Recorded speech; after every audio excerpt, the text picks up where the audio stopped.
Hey Elliot, how's it going? Pretty good. How are you, Josh? I'm doing pretty well. I am looking forward to talking more about your decision that I know you've made with your family about which direction you're heading in the coming months. We'll get to that in just a minute, and we'll leave that there as a teaser. I know we had a couple other things on our agenda that we wanted to talk about today, and I'll just kind of rattle those off here in no particular order. So we were going to give each other some health updates. We were going to talk about a little bit of investing that I've been doing here lately as the markets have been down. I was going to mention, if we have time to, my struggles with my rental properties as I've been spending a lot of time with them here as of late. Just recorded my taxes for 2025, and there was a couple of surprises in there that I was going to mention to you because we are actually considering for 2026 doing some Roth conversions, and I kind of wanted to bounce a couple things off of you. And then you were going to talk about your own dilemma with whether or not you were going to contribute to a Roth, a traditional, or your brokerage account. So let's get into it. That's right.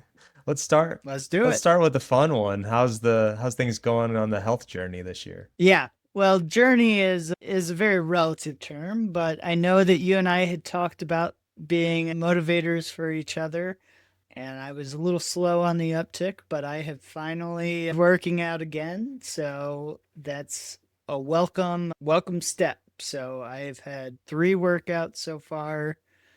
I've got a power rack in my garage, so I'm able to do things like squats and bench press, and I've been doing, I don't know, curls or whatever else. How's it feel? Not too many different exercises. Yeah. It feels good so far. I mean, I was definitely very sore the first day after my first workout, but it's been getting progressively better after each workout. I would say that I know we had a local Choose Five meeting where you and I had chatted after one of the workouts, and I think the phrase that you had used is, you know, get over the vanity of working out and just making sure that you're not hurting yourself and you're getting good exercise in. And so I think you are much further along on making sure that you're not vain, and I'm still trying to get over that is how little weight that I feel like I'm moving right now, but it's a lot better than hurting yourself. Well, that's very good. I'm proud of you. I'm glad that you have made this focus in your life now and keep up the good work. Yeah. So trying to do Tuesdays, Thursdays, Saturdays. So at least if I get 3 good workouts in a week, I think that at least sets a nice base. Yeah, that's a really good plan. You mentioned there about what I mentioned to you at the local FI meetup was I'm following this new guy. I was kind of listening to Choose FI, over the years and listening to Brad and his story and his trainer Dean Turner and like the science behind how they're trying to lift, and it's all about heavy weights and low reps and then taking like a big break in between your sets, so typically 3 minutes or more, and then getting back at it and doing a second set of that exercise, whatever. So it's like bench press. They try to shoot for 8 to 12 reps of like almost to where you like the last rep is you can't do it. It's basically to failure. And then you wait like 3 minutes and then you do it again. And on the second set, you're lucky to be able to get as many as you just did on the first set. Ideally, you're doing less because your muscles are fatigued.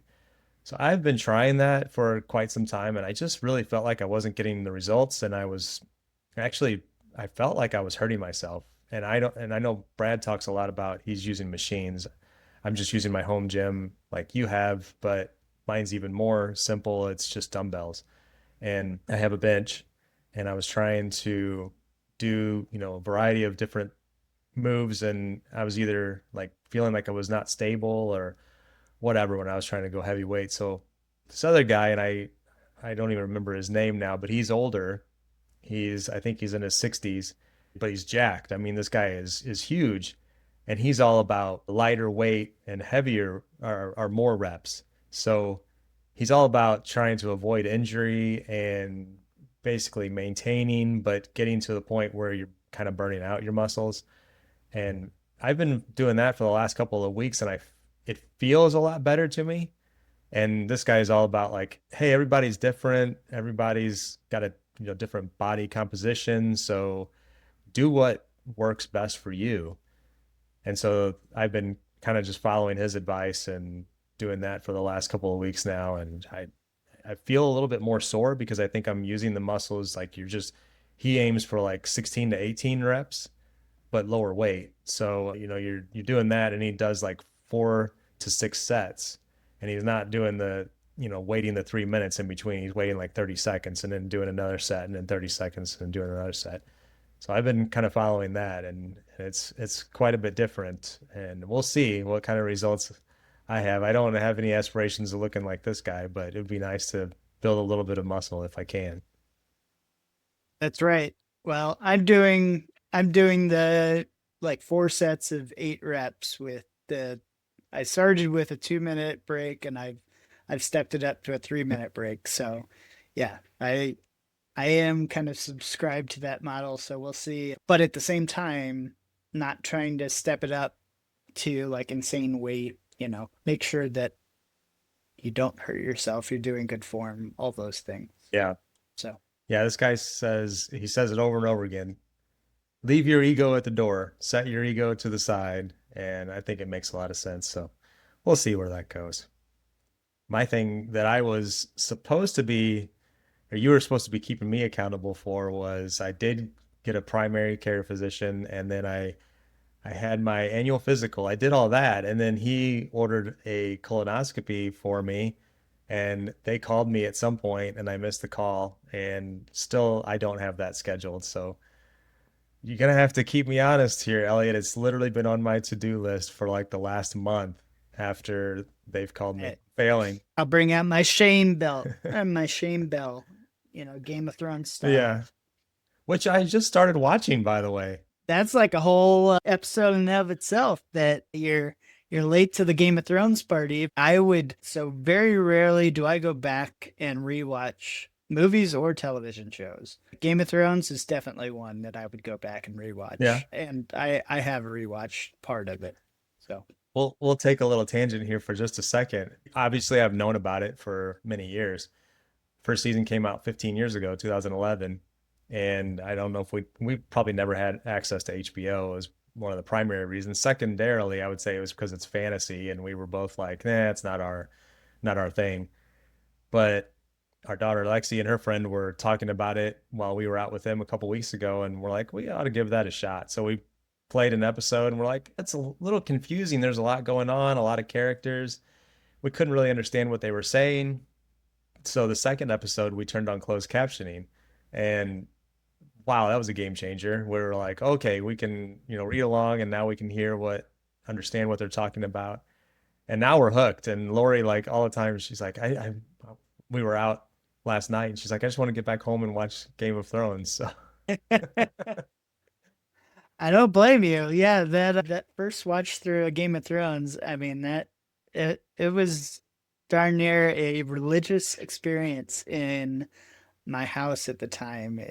That was when I was house hacking basically. Is I had a bunch of male roommates in my house that I owned, and yeah, Sunday nights when it came out, dun dun dun dun dun, dun. Yeah, we were all in. So everybody sat down. It was probably 8 o'clock at night on a Sunday, and Game of Thrones time was sit down, shut up. wow, that's cool.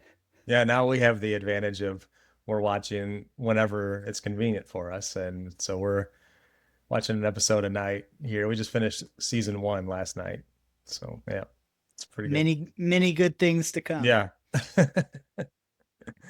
All right, getting back on topic here. So, any other things that you wanted to talk about in the world of health before we move on? I don't think so. Any help or advice that you need from me?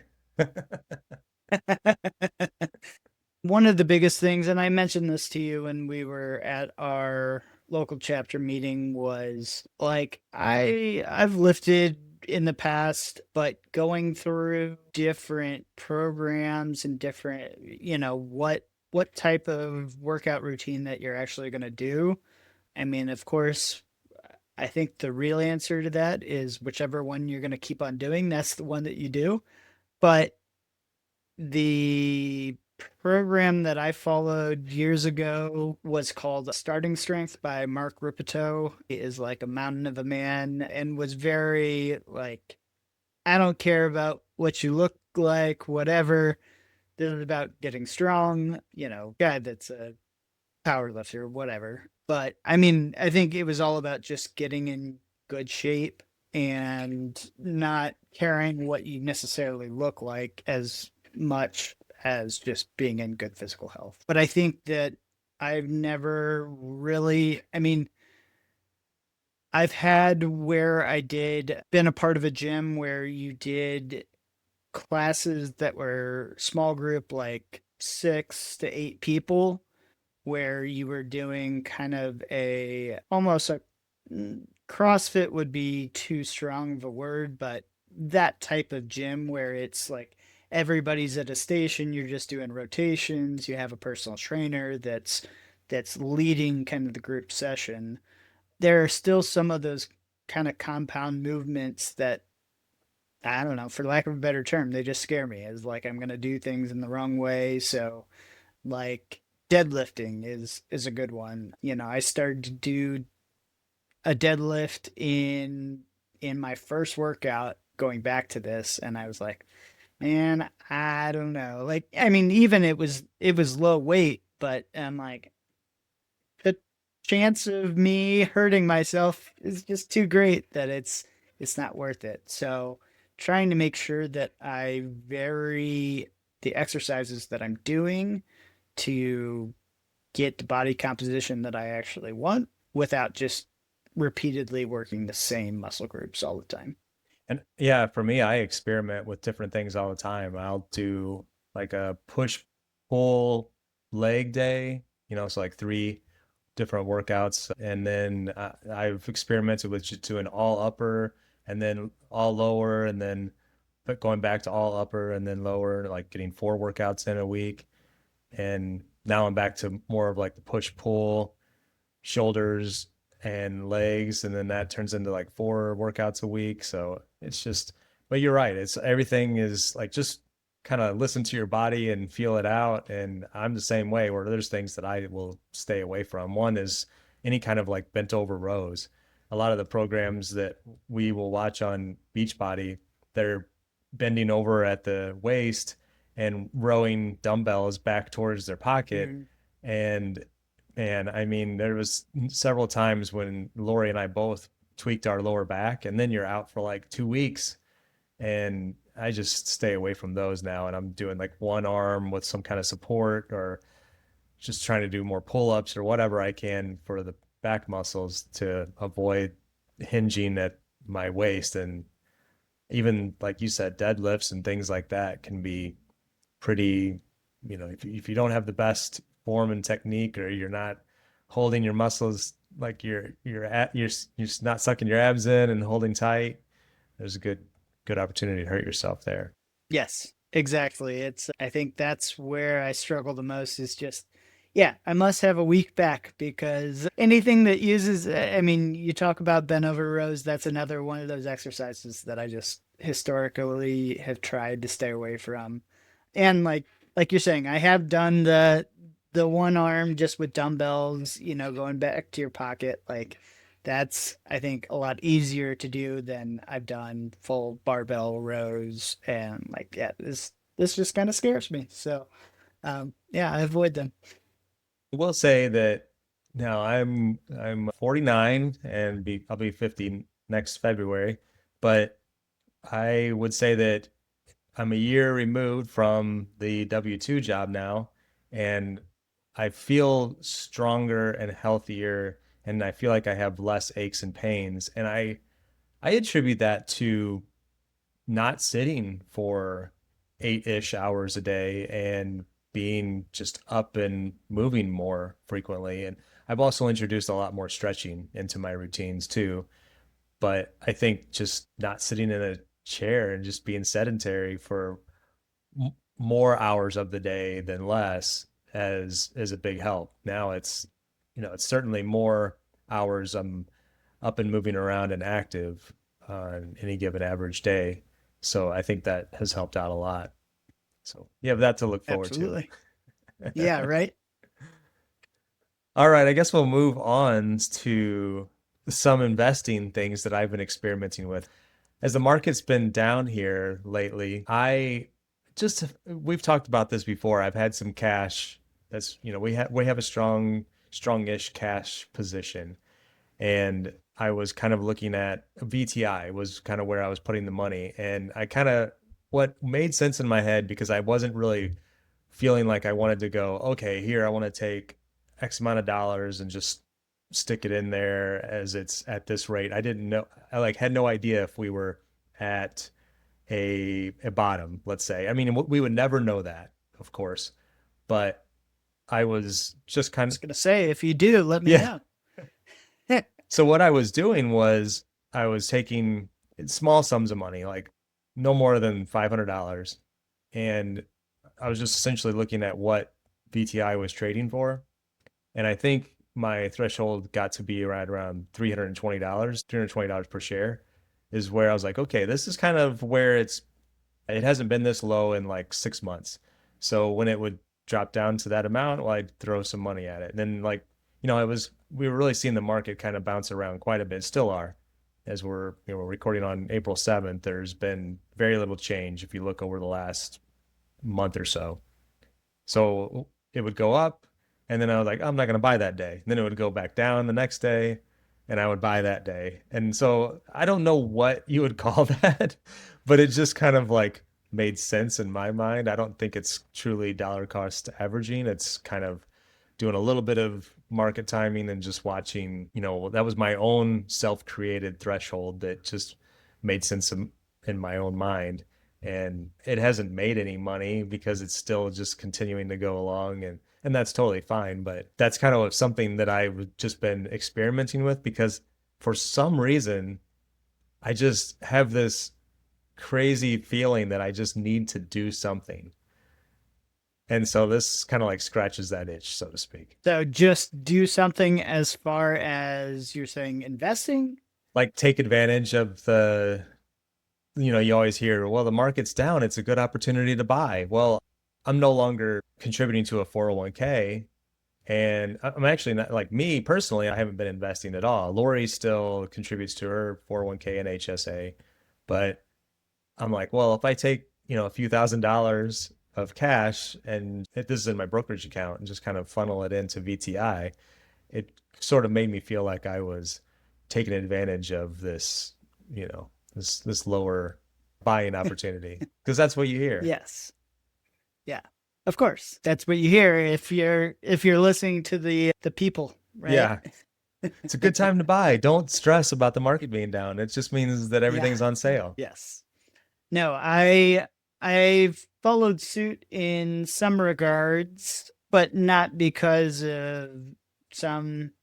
I mean, ironically enough, we probably are in the most strong cash position that we've been in quite a while, but that wasn't really intentional either. I shouldn't say that. It was partially intentional, but not for the idea of, hey, we're going to go redeploy this in a different way.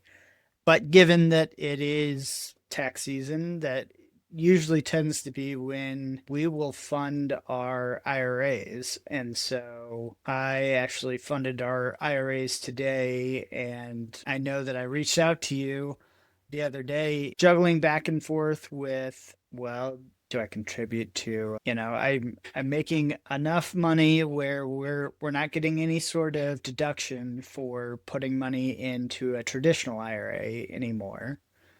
We're borderline in the, okay, do we make too much money to contribute to a Roth IRA, at least directly? So then would we have to do a backdoor Roth IRA in order to get money into a Roth if that was the play? Or, hey, is all of this not worth all the effort and let's just give ourselves maximum flexibility and let's just go dump it into a brokerage? That was kind of the at least analysis paralysis that I was going through in the last couple of days, and finally made a decision today because like you said, I'm not immune to hearing, oh yeah, the market's been taking a dive, and I mean it's rebounded a little bit, but yeah, I mean if while you were talking about VTI, it looks like the low over the last month, it got down to 311 on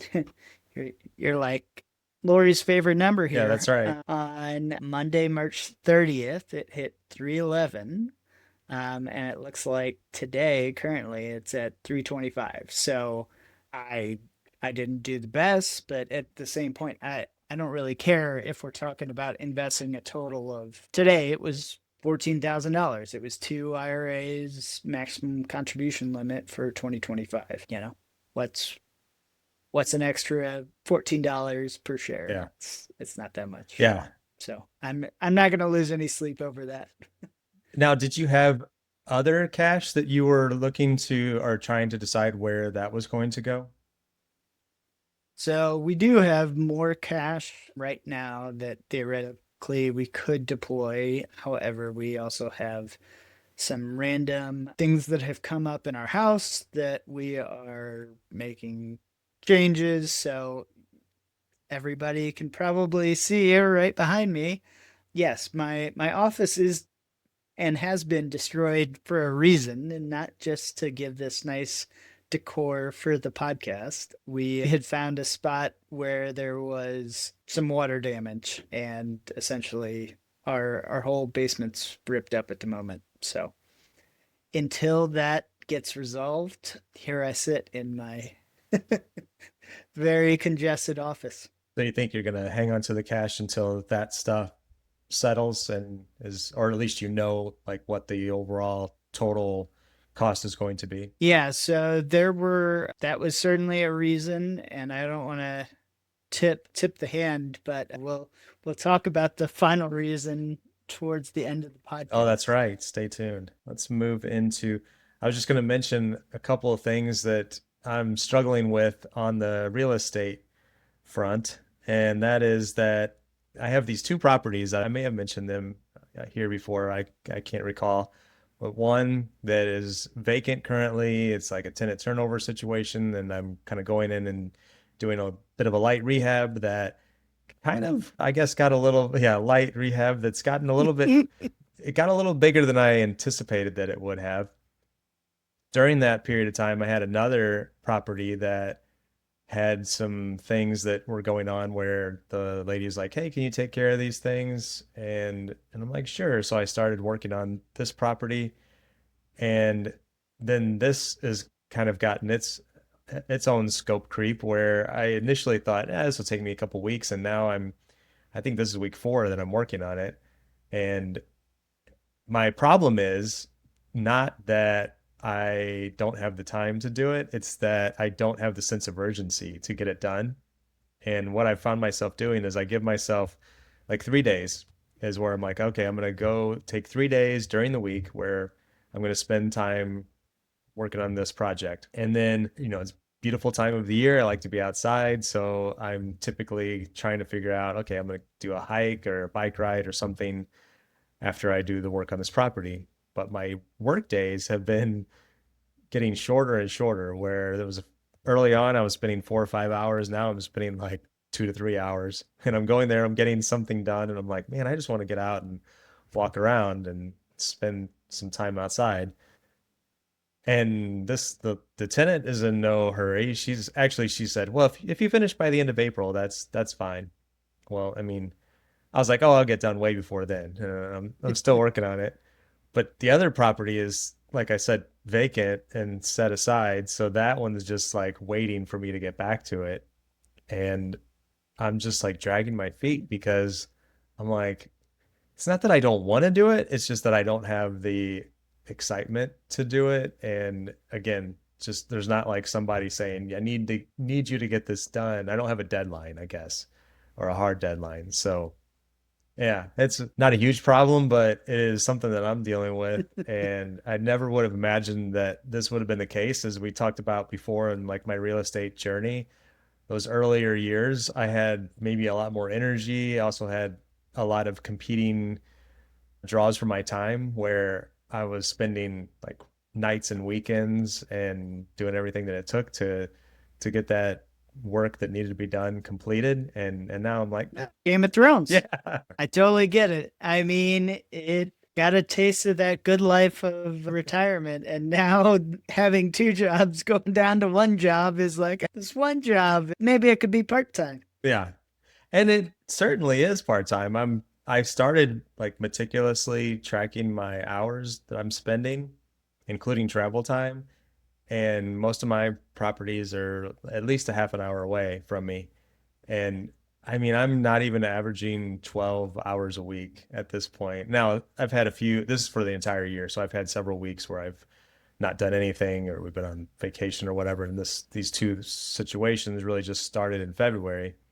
But yeah, I'm like below part-time at this point and or extreme part-time.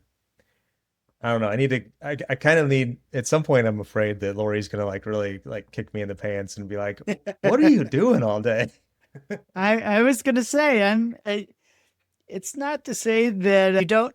You may have a soft deadline. It's a soft deadline right now, but eventually there may become a harder deadline at some point when your accountant comes to say, "What's going on?" Yeah, exactly. Yeah. And she was saying that she would love me to have the other property, the first one that's the vacant one. She would love me to have that like done and rented by the end of June because you and I have that trip in July to Colorado. And she's like, let's make that your deadline. And I'm like, oh yeah, okay, that's fair, you know. But here we are already in April, and you know, there's only like 2.5 months left. Yep. And there's a lot of work to do at that one. So we'll see how it goes. But it's not a good, as a small business owner, it's not good to be in this situation where I'm like, hey, this is my asset sitting here and it's not making me any money. It's just the other properties are they're you know they're all one big pile. So it's not like I'm losing money or you know whatever. It's just I don't have much of a sense of urgency. Right. I don't know. Just like the local chapter meeting the other night, where we saw somebody else that had a series of real estate units and was starting to think about parsing some off. Yeah, that was a really good conversation and a really good presentation. I was really, you know, I probably felt a lot more of their interest and desire to start decumulating their rental properties because I've kind of been in that mindset here recently, and I immediately came home and shared that with Lori. I'm like, hey, you know, they're everybody. It seemed like half the people that were asking questions were trying to talk them out of this, and I'm sitting there going, this is really good. Yeah, like Yeah, no, I'm with you, Josh. Turns out what doesn't call at midnight or when you're on traveling in Africa yeah, is my good buddy VTI. Never calls. it never calls. Pays on time every month. That's very true. Yeah, it's a good way to look at it.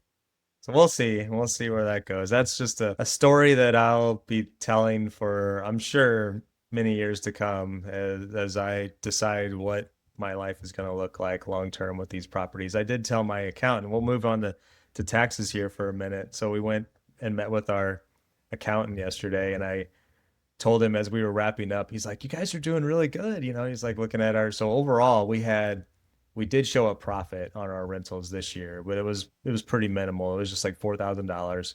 But after you factor in all your depreciation and all of those sorts of things, we had a pretty decent year for 2025. And I don't think 26 will be as strong. Like I said, we got one property that's already been vacant for 4 months now, and it's going to have several more months to go.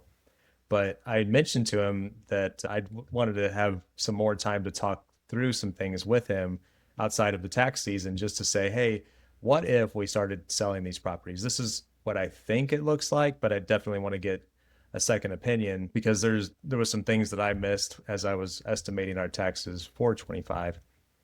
And he's like, oh, he's kind of the mindset of like, you want to hang on to these things for the rest of your life and then pass them down Yeah. to your heirs. And I'm like, my kids don't want to have any part of this, you know? And he's like, you're kidding me. And I'm like, no, they don't. And he said, well, you know, they can just, if they were to inherit them, they could just turn around and sell them and they don't have to pay any taxes on that. So, Sure. I mean, there's that, I guess. That's great if I decide I want to keep them for the rest of my life. But the other thing that I guess along with this, and we were talking about your dilemma of where you were going to stick your money. I made kind of a maybe a poor choice during 2025 where I had this little bitty teeny tiny taxable account. It was like $3,000 and it was in Vanguard. I set it up like years and years ago. And I was like, you know what? I'm just going to move this money into my Roth account. So it was like $3,000, not a big deal, but I guess I didn't fully understand that it gets counted right along with the rest of your income. It just looks like Income. ordinary Yeah. income. Uh-huh. And so whenever I was estimating what I thought our taxes were going to look like for 2025 after I no longer had, or I only had like 4 months of W-2 income, I was actually using some AI to kind of walk me through some of the like, here's our numbers, what are things going to look like, and I was trying to wrap my head around all of our rental depreciation and what that was going to look like. So I thought that we were going to perhaps get a refund for the first time in many years. I thought we had overpaid. And there's been a lot of more recent years that we've had a sizable tax bill at tax time because we don't have our children are grown, so we don't have that. And our income had grown significantly. So I thought we were going to get a refund. It turns out we pretty much broke even. We owed a little bit to federal, and then we have a refund coming from the state. So we were like negative $150 overall. You can't really get too much better than that. But I was disappointed because I thought we were going to get like maybe $3,000 to $4,000 in refund, and it didn't happen. So the reason why it didn't happen was because I made that Roth conversion. Crucial Yeah, error. Yeah. and we showed a profit on our rental after I thought we were actually going to show a loss. So those are things that like year to year you just, well, the rental side, if you're not like really on top of it, it can be kind of misleading in how it's actually going to end up being reported with depreciation and the things that you spend money on and whether or not able to be captured this year or spread out over many years. So where I thought we were going to have a loss, we ended up having a bit of a profit. And don't move your taxable account to your Roth account unless you have extremely low income. Yeah. As far as taxes, I'm pretty much done with mine. I just need to kind of check it over, make sure that I've dotted my I's, crossed my T's. But as of right now, I'm getting a refund of less than $20 from the Fed, and just I owe the state just over $100. So I'm like, all right, I did pretty darn good. That's about as close as I think I've ever come to actually zero. That's So awesome. Yeah, that's yeah, very close. and that was with Dawn actually turned a profit on her business this year Really? as well. So Was that intentional, or is there anything that you guys can do as a small business that's are you able to depreciate anything or not like real yeah, estate? not too much. There's not like real estate where we have a giant asset that we're Yep. depreciating. I mean, there are some things that are depreciable assets, but nowhere near the size of a house and all the you know expenses that come along with it. Yeah. Well, that's good for you. I mean, having that as a line item as qualified income, profit, or whatever that you are adding on to your income and knowing kind of what tax bracket you guys are in. And you just said that you were like near the threshold for whether or not you can contribute to a Roth. Like, that's pretty impressive that you're able to nail it down to within that $100 or so. Yeah. I mean, I don't know how impressive it is. It's just that when I see all the numbers on the summary sheet. Yeah. But yeah, no, I mean, nice to have something because usually we tend to be in the crowd that has the giant refund. Granted, we have three dependents, so yeah, we've got a nice little buffer there. I have a friend who told me the other day that he was getting a pretty sizable refund. And I was thinking, I actually think I said it out loud, like, oh, you could change that to where you have that money throughout the year. And he's like, oh, I like getting that big lump sum, around this time of year. And I mean, I get it. That's kind of like your almost like a forced savings in a way, but it's an interest-free loan to the government, and you're losing any potential interest that you could have made on that money throughout the year if you just had the, I guess, discipline to say, okay, if I make that adjustment, even if you had that outcome for this year. I remember thinking back and doing this years ago where whenever our kids were young, we were like, okay, if we're getting back $6,000 or whatever it is, like I could just do the math to, make some adjustments, and then I can offset that and put that money into some form of investing or savings. And that's money working for me throughout the year as opposed to not having any kind of opportunity to grow. Exactly. I too am not in favor of just giving the government interest-free loans. The other thing that kind of caught my attention here as I was going through the tax process, I'm getting closer and closer to wanting to do it on my own. It's just for us having the real estate, it's peace of mind that we have a third party or, someone other than us taking a look at our numbers so that we either don't miss anything or we don't put something into the wrong category, things like that. So but I'm trying to educate myself as much as I possibly can. But through, I guess, looking at things this last week or so, I realized that we're in a great position that we can start doing some Roth conversions this year. And I know people have mentioned that to me, and I never really like fully understood exactly. I thought it was going to be more complicated, I guess, than it really is. So I'm starting to look at that and really understanding like how much we are going to be able to contribute and stay within that 12% tax bracket.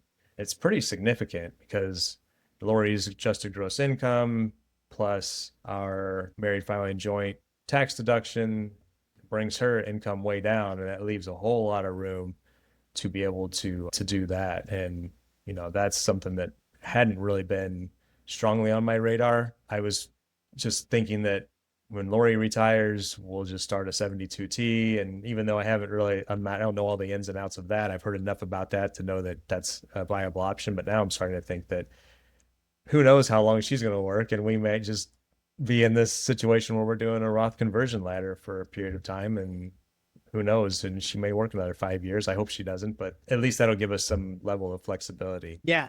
So that brought up multiple points. Is first of all, I started reading Tax Planning to and Through Early Retirement, and that book is fantastic so far. Yeah. I mean, it's very dense. It's not exactly an easy read by any means, but good nonetheless, and helped solidify some of those concepts around Roth conversions and just, I mean, any number of things just in decumulation. So I haven't finished it yet, but it's on my list of things to do. The other thing I was going to bring up that when you talked about Lori working for some unknown periods of time is our good buddy Doug just had a fairly recent episode with his wife on her 2 year anniversary of being retired.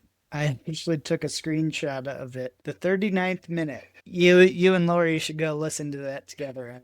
I'd be interested to hear your thoughts, but it was around how Elizabeth was initially felt pressured from the FI community to retire, and it kind of put her off to, I would say, the FI community at large. And now being retired and on the other side, feels basically she did the same thing to some other friends, was like, oh, like trying to push retirement on them. And somebody kind of pushed back on her gently but firmly and said, like, thanks, but no thanks. Like, stay in your lane. Yeah. So yeah, it was very interesting to hear them kind of interplay off of that, and obviously how Elizabeth has been on both sides of that equation. Yeah, So I love those conversations between them on Mile High Fi. I listened to that one as well, and I had intended to listen to it again with Lori, but we haven't gotten around to it yet. But I know exactly what you're referring to, and I think that I did tell Lori about that episode, and I mentioned that I think that I see some similarities between her and Elizabeth, and I think it would be a good one for her to listen to as well. So thanks for reminding me on that one. I made a note for myself. Absolutely. All right. We are 40 plus minutes into recording here, and we buried the lead.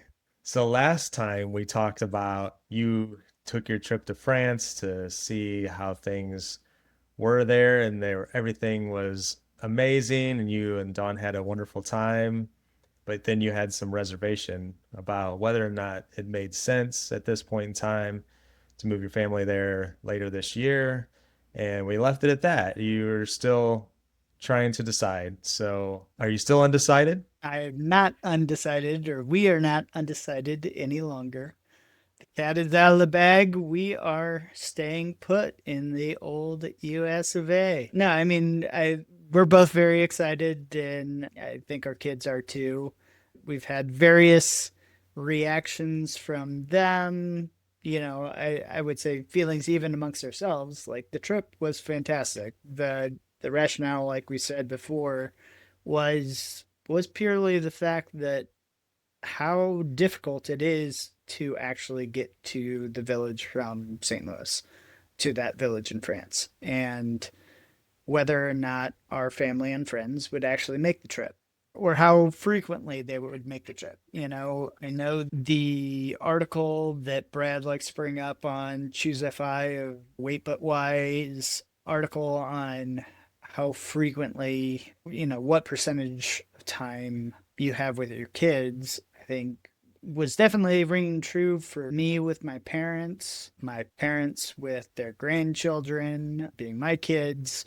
The fact that we are not even 15 minutes away from them right now, and the fact that we would be moving them for easy math nearly 15 hours away was not lost on us. So if it was maybe two plane trips and then a 2 hour car ride, that would be one thing. But it was a solid 2 days of travel. If we left Bordeaux in the St. Louis time equivalent of left the hotel at, like, let's say 9 o'clock local time, 9 or 9:30, which would be 3:30 here or 3 o'clock here, we didn't get back till 10 o'clock at night. So that's 19. I mean, that's 19 hours. And so we obviously had some layovers, and we did get to sit on the tarmac in St. Louis for about half an hour.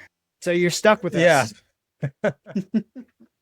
Well, we were gonna try to make this work, and I'm sure we would have, and that would have been fine. But I'm glad to have you stay here in the good old USA, as you mentioned, and I think we'll have lots of fun in the years to come. I'm glad your family is excited about it. Yes. No, we are excited about it, and yes, I am also very excited about the thought of being retired in St. Louis when that day comes. Obviously, it's not the same timeline that we were planning to run off to France, but that's okay. It's really good that this is something that people really need to do. I mean, you had the idea that this was going to be what your life was going to look like, and then you went and tested it out, and like that part of it was great. I mean, it would have been a completely different story if you would have had a terrible time there and things just didn't work out. But you had a great time, which was good, and it was just thinking through all of the potential challenges of traveling back and forth and how much you wanted your family to be a part of your extended family to be a part of your immediate family. And it sounds like, if you would have just not taken that trip and moved there, it could have led to, a very unhappy ending. Sure. You're turning around and coming back after a year or whatever. So, yeah, good idea to go test the waters and see how it actually what it takes to actually get there and back. Yeah, I mean, I think if anything, it kind of affirmed. I mean, both things is that we made a good decision in where we thought we wanted to go. I mean, we didn't want to be in a place that We didn't want to be in a Paris. We didn't want to be in a place where there was a major metropolis. And so that does inherently make it more difficult to get to. But, just realized that that time commitment was just too great for the people that we want in our life to be around enough that it's meaningful throughout our lives. And so it affirmed also the way that I like to think that I actually process information is, hey, I have a thought, I have a hypothesis, I want to try it out. If I get new information, I'll adapt. And so, as I'm known to do, flip flopped, and here we lie. Well, and you go down a path I've noticed of like quick action as well. And you're not one to like him and haw over a choice as long as maybe I would. And you just like kind of go for it and then figure out, no, yep, yes or no, that did or didn't work and adjust. And so I give you credit for that. I would be struggling if I were trying to make such a decision. I would be, just still sitting here going, well, when should we take this trip? When should we take this initial And then had it gone the same way yours would, I would be sitting here agonizing over what to do. No, I mean, it can be a blessing and a curse to just be the just do it kind of attitude. But yeah, I think try and just be a person of action. And what's the worst that can happen is you take another action. No, very true. Well, good conversation, Elliot. I'm glad you're sticking around. Like I said, you're stuck with me, so we'll be ready for those hikes and biking excursions, and maybe I will have pulled you away from your part-time job by that point, and it'll be all unicorns and rainbows at that time. Yes, looking forward to it. Sounds good. Me as well. Sounds good. Well, thank you for sticking along with us, and we'll catch you on the next one.